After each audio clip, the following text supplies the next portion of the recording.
Salut, salut la grande famille, c'est encore moi Roussi BG. Si tu es nouveau, tu es nouvelle sur ma vidéo, faut t'abonner sur ma chaîne YouTube, ma page Facebook, Instagram. N'oubliez pas de partager mes vidéos et aussi liker.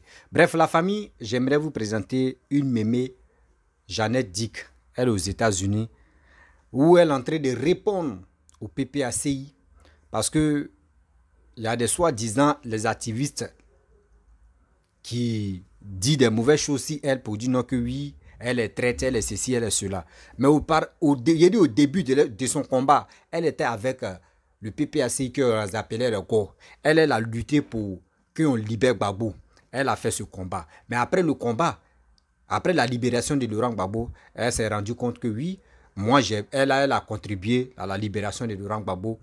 Et maintenant, elle a décidé de dire oui, je connais où est la vérité. Je connais aussi celui qui peut développer mon pays. Et elle a décidé de s'intégrer au RHDP. Et aujourd'hui, on voit les détracteurs et on voit les cyberactivistes, que moi je les appelle les mercenaires opposants, qui s'attaquent à la mémé Jeannette Dick. En lui disant non, elle est ceci, elle est cela, elle est traite, elle est comme ça, elle est ceci, elle est comme ça. Mais quand elle était avec vous là, vous n'avez pas dit ça. Aujourd'hui, ça veut dire, quand il y a des gens qui sont avec vous aujourd'hui, vous dites non que oui, ce qu'ils les gars font, c'est bien. Mais une fois que les gens vous tournent le dos, eux comprennent que oui, ce que vous faites là, vous n'êtes pas dans un vrai combat. Et quand les gens se tournent le dos, c'est là vous les traitez que oui, ce sont les fausseurs, ou ce sont les menteurs, ce sont les ceci, ce sont ceux-là. Bref, voici les propos des Odette Lorugnon, maman Odette Lorugnon et Damana Picasso, etc., etc. Voici les propos qu'elle va vous présenter et aussi elle va décortiquer terre à terre. Donc quand la vidéo est longue, j'aime pas trop, j'aime pas trop parler, je présente et puis on avance. C'est quand c'est une courte vidéo que je prends et aussi moi aussi je décortique. Donc des passages, je salue maman Jeannette Dick, mémé, mes respects et aussi courage à toi, ce que tu fais vraiment. Tout ce combat que tu mènes, c'est pour le RADP, pour que vraiment tout le monde sache que ce que papa doit en train de faire, c'est pour nous-mêmes, c'est pas pour quelqu'un d'autre. Aujourd'hui, nous sommes des passagers sur cette terre. Voilà, nous sommes des passagers sur cette terre. Pourquoi il dit nous sommes des passagers sur cette terre? Parce que aujourd'hui, c'est qui le combat qu'on mène, c'est qu'on est en train de faire. Demain, c'est nos petits-enfants. Et puis, c'est vos propres, il peut dire troisième génération de vos petits-enfants qui vont en profiter. Donc, quand c'est comme cela, on doit faire ce combat pour que tout se passe bien, pour que les Ivoiriens aussi puissent être fiers. Nos petits-enfants qui vont venir, ils vont être fiers de leur... Au moins, ça pour dire oui, quand nos grands-parents ont fait un combat, voici la récompense pour ça. Donc, maman, mes respects pour toi et aussi, je te salue des passages. La famille, voici ses propos et aussi voici ses vérités contradictoires concernant les soi-disant des fausseurs. Tu dis, écoutez d'abord et puis après, il va rentrer dans le but du sujet parce que voici la vidéo. Oh. C'est dommage, quand je remets, ça revient en arrière, je suis obligé de repousser. OK?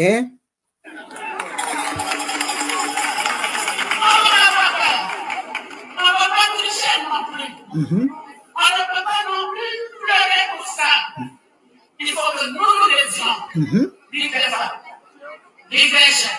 Nous devons nous lever dans cette Côte d'Ivoire. Pour faire quoi? Pour ramener le rapport. Là où ils l'ont enlevé. Regardez leur rêverie. Ils l'ont enlevé. Nous devons le ramener là. Que nous bénisse. Voilà. Alors, voici, elle appelle les jeunes. Elle s'invite, leur groupe, de se lever pour ramener quelqu'un qui a perdu le pouvoir.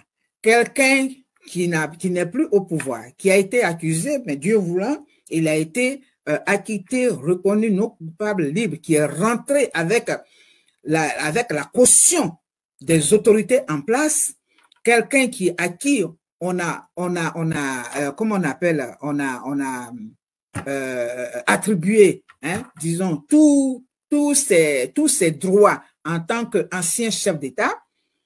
Aujourd'hui, là, cette Marie-Odette Lorugnon, pour me répéter, qui était à la pergola avec les Afin-Guessan, lorsque les Afin-Guessan ont été pris avec les autres, elle a été bien protégée dans une chambre d'hôtel, on ne sait pourquoi.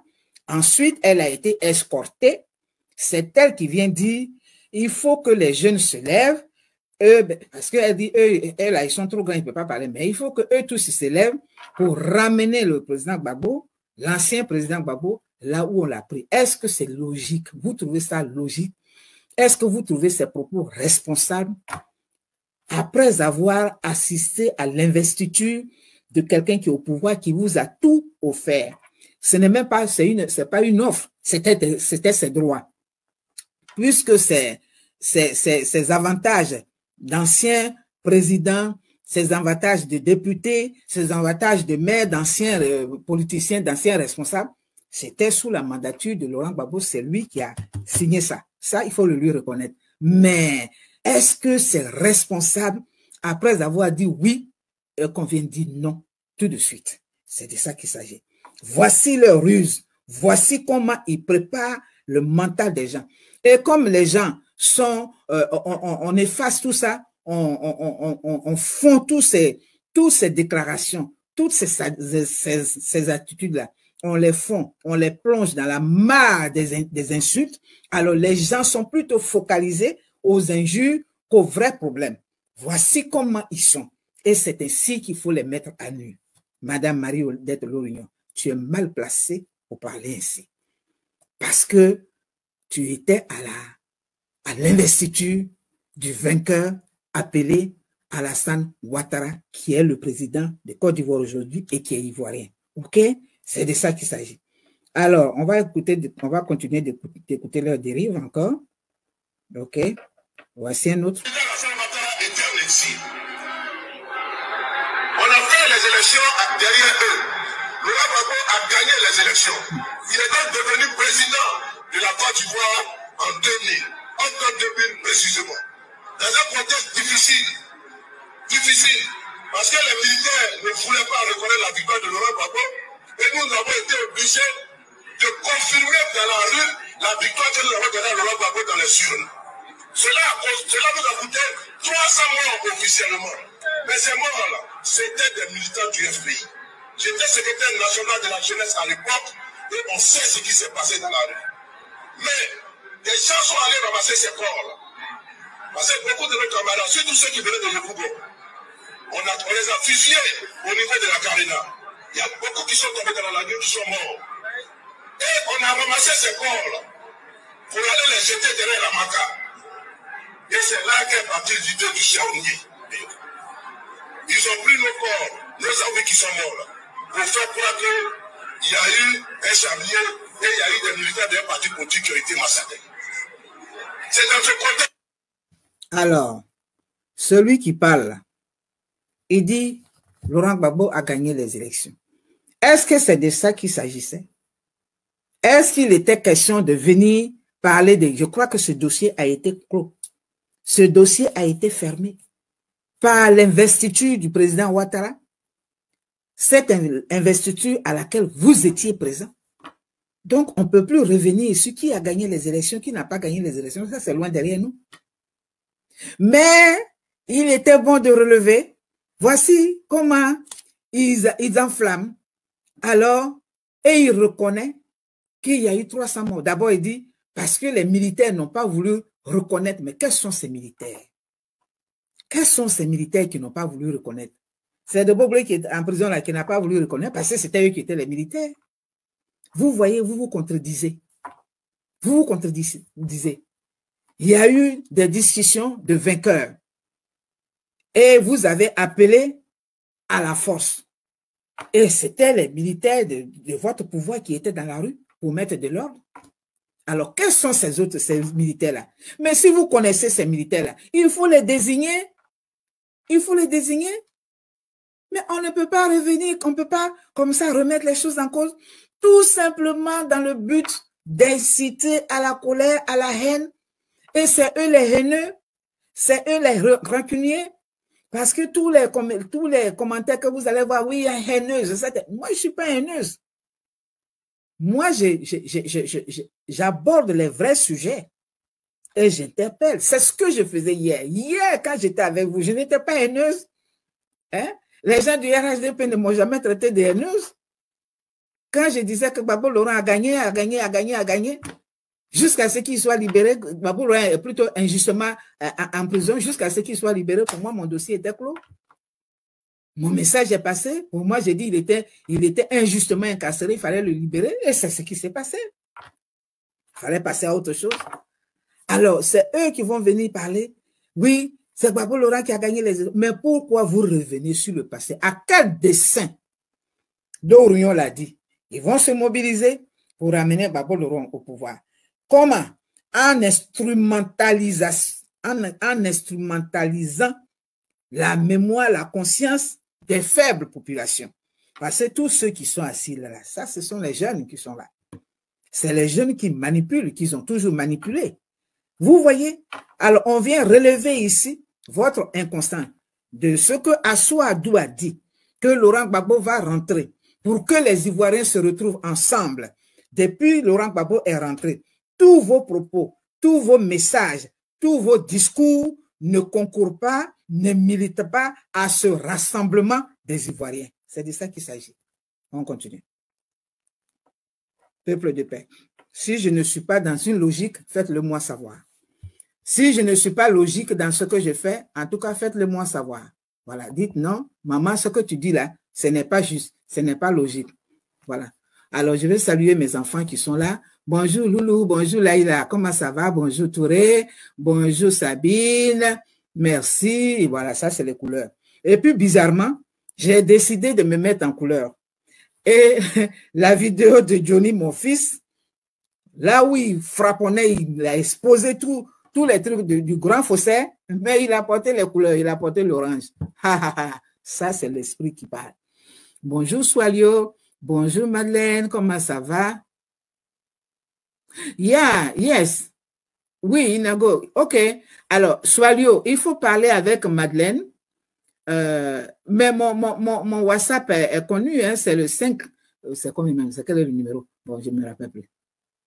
Est-ce qu'il faut que je le dise ici? Parce que les avatars, là, il ne faudrait pas que les gens m'appellent. Madeleine, Swalio, prends le numéro de Madeleine Inago. Elle voudrait parler avec moi. Donc, rentre en contact avec elle en ce moment. Et puis, hors antenne, tu lui communiques mon numéro. Elle n'a qu'à te communiquer le sien. Et puis, tu lui communiques le mien. Que tu vas me communiquer, tu communiques les deux numéros, c'est-à-dire pour elle et pour moi. Et puis maintenant, comme ça, on peut parler. C'est de ça qu'il s'agit. Quand des frères ou des sœurs, même les ennemis se parlent. Moi, j'aime parler. J'aime qu'on se parle parce que en se parlant, on se comprend mieux. OK? Voilà. Donc, je ne suis pas opposé à ça. Voilà. Même si on n'est pas d'accord, mais on se comprendra. Chacun saura défendre sa position. Donc, je suis d'accord, Madeleine. Vois avec mon fils Swalio, il va te donner le numéro. Pour le moment, je me réserve le droit de communiquer ça ici. Voilà. Parce qu'avec ces gens-là, c'est pas patient, ils sont dangereux. Voilà. Et je n'ai pas peur, mais je ne veux pas. Pour le moment. Ils sont en train de nous pousser à bout. Voilà. Je l'ai dit. Ils sont en train de les pousser à bout. Le déchireur international. Et je le dis ici aujourd'hui à Cocody. Préparez. Voilà. Préparez. Alors, préparez. Ils sont en train de nous pousser à bout. Assou Adou a dit, le président Gbagbo les a instruits de poursuivre la discussion pour qu'ils rentrent, pour que les Ivoiriens se retrouvent. Et lui, il dit, ils sont en train de nous pousser à bout. Préparez-vous. Préparez-vous. OK. Let's go. Nous ferons cette chose-là. Quand nous dirons quelque chose, nous ferons cette chose. Oh oui. Oui, on le sait. Quand vous préparez quelque chose, vous le faites. Quand vous dites quelque chose, vous le faites. Et c'est ainsi que le président Houphouët-Boigny vous a gentiment, en tant que père, après avoir donné la bourse à Gbagbo Laurent pour aller étudier en France comme tous les autres, après lui avoir accordé le multipartisme qu'il recherchait tant, et d'abord même, je vais faire une discrétion, il y a quelqu'un qui a dit, oh oui, mais le président Houphouët avait dit, oh, si Gbagbo pouvait être mon fils, mais est-ce que tu penses qu'à sa mort, avant d'être défermé les yeux, là, il a dit la même chose ou bien il pensait la même chose? Non. Est-ce qu'avant sa mort, il pensait la même chose? Personne n'était là. Personne ne pouvait savoir. Mais quand on regarde aujourd'hui ce qui se passe dans la vie politique de Laurent Gbagbo, ça veut dire que le Houphouët-Boigny est revenu sur ses propos. Il avait dit cela parce que c'était sa détermination.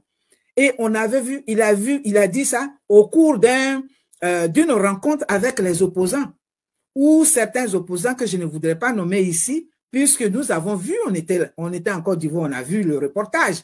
Il y en a qui avaient les pieds croisés, les pieds qui étaient assis de façon insolente, et le président Houphouët-Boigny même a repris cela. Et on a vu un Gbagbo Laurent qui parlait comme un enfant sage, soit les bras croisés, mais dans une attitude respectueuse, voilà, qui s'adressait au président Houphouët. Donc, il a vu deux choses. Il a vu une personne, un enfant obéissant devant son père, et il a vu quelqu'un de déterminé. Voilà, parce que les enfants de Houphouët-Boigny ne font pas la politique, il a interdit ça à ses enfants. Et voilà pourquoi il avait sorti cette expression. Mais pensez-vous qu'après l'avoir traîné dans la rue, après l'avoir humilié comme vous l'avez fait, pensez-vous qu'avant de fermer les yeux sur son lit d'hôpital, est-ce qu'il ne regrettait pas cette expression-là? Est-ce qu'il ne regrettait pas d'avoir accordé le multipartisme à celui qui demandait? C'est de ça qu'il s'agit. Donc, quand il dit « préparez-vous », ce que nous disons, nous le faisons. Ce que nous préparons, nous le réalisons. Mais vous êtes dans votre droit, vous êtes dans votre identité.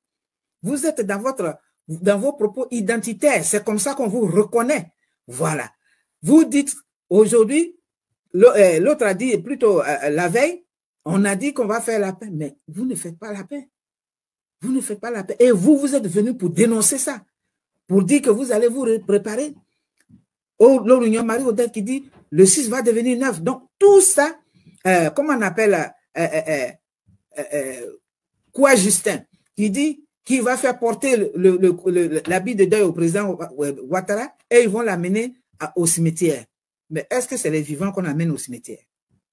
Les habits de mort, là, on les fait porter à qui? Aux vivants?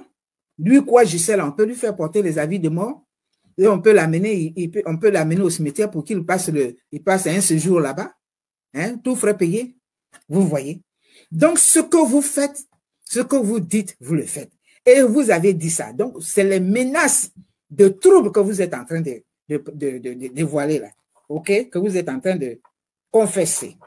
Alors, on continue avec le sieur là. Ils sont en train de nous pousser à bout. Je l'ai dit à Abobo. Je le remets. Préparez-vous. Et je le dis ici aujourd'hui à Cocody. Préparez. Au point, il n'a plus de voix. Quand nous dirons quelque chose, nous ferons cette chose. Ah, quand ils diront. Quand nous dirons quelque chose, nous ferons cette chose. C'est ça. Quand nous dirons quelque chose, nous ferons cette chose. Car le PPACI fait toujours ce qu'il dit. Et je voudrais que cela ne tombe pas d'oreille dessous. Je voudrais que cela ne tombe pas d'oreille dessous. Je voudrais que cela ne tombe pas d'oreille dessous. C'est ça. Alors, le PPACI, il dit quand ils diront quelque chose, il le fait. Voilà. Il a même perdu la voix. Tellement qu'il est la haine, il est animé de la haine qu'il a perdu la voix.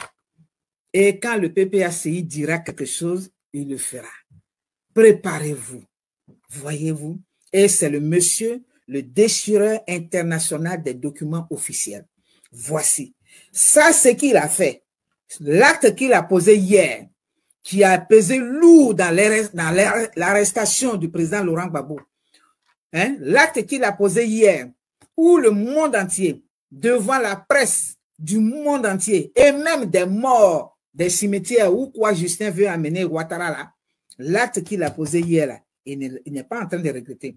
Ils n'ont rien tiré de ces conséquences-là. Ils veulent encore rebeloter. Mes chers amis, chers frères, vous allez trouver une nation, un pays bien organisé, bien structuré aujourd'hui. Essayez, voilà, tentez, essayez.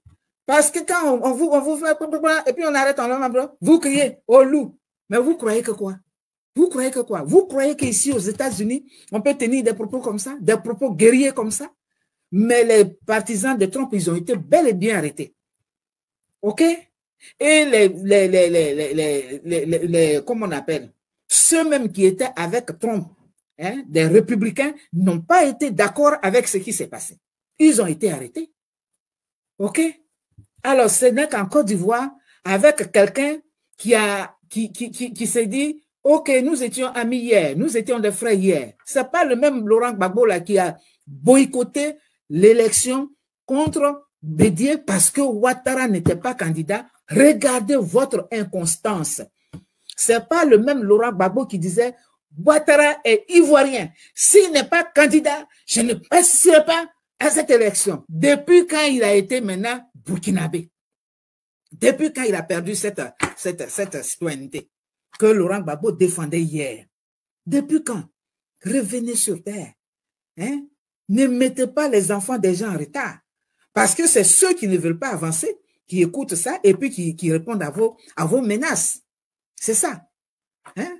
Alors, préparez-vous. Mais vous vous préparez, le peuple de Côte d'Ivoire de paix, nous, on se prépare. Et puis, le pouvoir même qui est en charge de la sécurité, de la sécurisation de notre nation est prêt, voilà, le pouvoir, est prêt à vous accueillir, est prêt à vous empêcher vos bêtises. J'ai appris il y a quelques heures que le service secret de la Côte d'Ivoire a démantelé un assassinat contre Charles Bregoudé qui devrait aller dans le Guémon ou bien, je crois, à l'ouest. Et ça, c'est dans la vidéo de Johnny. Vous pouvez écouter ça là-bas. Vous voyez, ce n'est pas la Côte d'Ivoire du marché que vous aviez là, ou la Côte d'Ivoire de la rue Princesse là. Non, non, non. Quand on est avec quelqu'un, il faut étudier la personne. Tu dis, mais cette personne-là, mais c'est comment il fait? Ouattara a passé le plus grand de sa vie, la grande partie de sa vie ici aux États-Unis. Ouattara, les Américains ne discutent pas avec les rebelles. Ouattara ne discute pas avec les rebelles. C'est des négociations.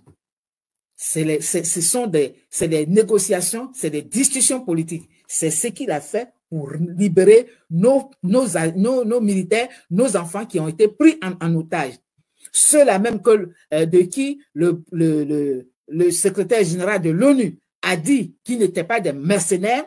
L'ONU dont vous vous référiez pour dire que oui, l'ONU a dit que ce n'est pas des mercenaires. Eh bien, il n'a pas discuté avec votre Goïta, il ne s'est pas laissé aller avec Goïta. Il est passé à des discussions, c'est comme ça que l'Amérique fait. Entre griffes. Quand on prend un militaire ici, qui porte les couleurs, qui s'en va au front, le militaire même là, dans ce qu'il a dans ses engagements, il signe. Parce que l'Amérique dit, si tu es pris en otage quelque part, l'Amérique fera tout pour te libérer. Mais l'Amérique ne cédera pas pour te libérer. C'est de ça qu'il s'agit. Et c'est ce que Dieu même a fait. Dieu n'a jamais négocié avec Satan qui voulait prendre son pouvoir. Il l'a chassé. Il n'y a que Sœur Gbagbo Laurent qui a permis, qui a arrangé et qui a préféré négocier avec un rebelle jusqu'à le promouvoir, le mettre à la tête de notre pays. C'est ce qu'il est en train de payer. Vous n'avez rien sorti de là, vous n'avez rien compris de là, et vous continuez. Vous continuez. Donc, menacé. Son épouse, le président Ouattara, on va vous dire quelque chose. Son épouse, là, elle est d'origine, elle est juive. Je vais vous donner un exemple de sécurité très approfondie des Juifs. Je suis allé en 2002 en formation, c'était en pleine crise même. J'ai vu ce qui s'était passé. On est parti, on a fait un mois et puis on est revenu. On était là-bas lorsqu'il y a eu Marcoussi, je l'ai déjà dit dans d'autres vidéos. Et à la fin de la formation, comme moi, je n'étais pas parti avec un laptop et tout ça, mes cours, je les avais dans un classeur. Et on allait à l'aéroport pour retourner en Côte d'Ivoire. À l'aéroport, tous ceux qui étaient là, tous les agents de sécurité, là, ce n'étaient que des femmes, des jeunes filles qui étaient là, qui faisaient le contrôle. Ça m'avait déjà frappé. Donc, je sors, j'avais mon sac à dos, elle me dit de sortir, je sors le classeur. Vous savez ce qu'elle m'a demandé? De sortir les feuilles une par une. Alors, j'étais, mais comment? Ça veut dire quoi ça? C'est ce qu'il y a des papiers. Et il y a quelqu'un parmi nous qui savait, qui était au courant. Moi, je ne savais pas tout ça. Qui m'a dit, hey, ma soeur, il faut enlever les feuilles là. Donc, j'ai fait passer une par une. Au scanner, ça passait une par une. Tout ce que j'avais comme papier, j'ai fait passer. Mes affaires, tout. Et quand c'est fini, l'agent de sécurité, elle m'a souri et puis elle m'a souhaité bon voyage. Maintenant, on était dans la salle d'attente. Et c'est là qu'on va m'expliquer que même les feuilles là, les simples feuilles là, on peut mettre un truc électronique qui peut faire cracher un avion. J'ai dit, hein? Elle dit, c'est ça leur niveau de sécurité. Donc, c'est pour dire qu'avec les Juifs qui sont là-bas en Côte d'Ivoire, la sécurité, elle est bien, je ne peux pas dire elle est complète, parce que seule la sécurité de Dieu est vraiment complète. Mais elle est à 90% assurée.